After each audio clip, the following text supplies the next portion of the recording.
But if you've been already a follower of the channel, a follower of the podcast, you know we've been talking a lot about not only about purpose, but we've been talking, a lot about, the battlefield that we have in our mind, right?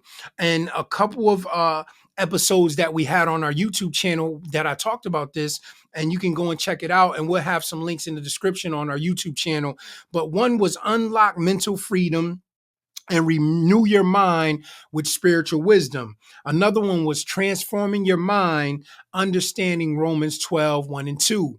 Another topic we had was be who God created you to be. And when you think of those three different topics, it all deals with the mind, right? It all deals with how we process stuff, how we think about stuff. Even when we're looking at somebody else's life and how they're living, it's like, how are we processing that? How are we thinking about that? How are we seeing that? And we talked about in one of those episodes how sometimes in the one when we talked about you being who God created you to be, it's like you're processing looking at somebody else's life as if their life is better or they're doing something much greater than you, something that you can't do. But it's not about you doing what they're doing. It's about you being who God created you to be the 100% person that you are supposed to be. And then you'll have that joy, that peace of mind, all of the things that come with that, right? But I wanted to share this and I wanted to read that scripture dealing with a double-minded person, because this is what I see a lot happen in my own life.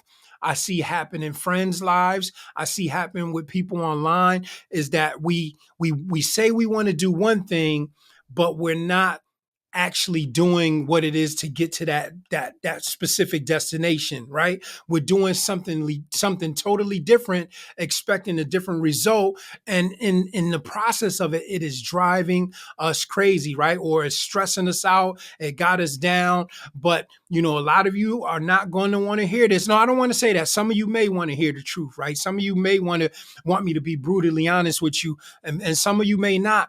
But the bottom line is, a lot of times the problems that we are having in our lives, a lot of the destinations that we're not getting to, is because of us. But I want to read this scripture to you, right? James chapter 1, verses 7 through 8. But I thought that was very profound. This is why people go psycho. This is why people go crazy, because of this reason right here. James 1 and 7 says, "For let not that man think that he shall receive anything of the Lord."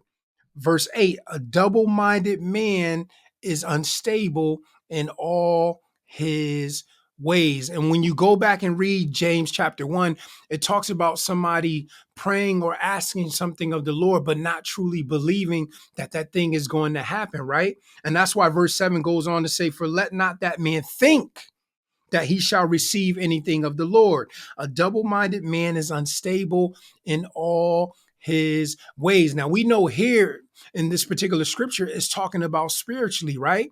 But how many know it's the same thing in the natural, right? And it starts in the spiritual first, right?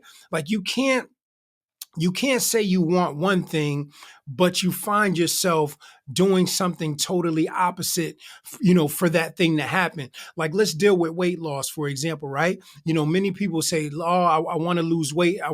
They know what it is that they need to do to lose weight, but they're eating differently, right? They're not really exercising, but yet they're stressing about it, but yet they're depressed about it. But it's nothing that the external force is doing, right? It's something that's happening internally. It's something that's going on with them. And we got to get to the point of where we are no longer our own worst enemy, right? Like our mind have to line up with what we're saying that we desire to happen in our life.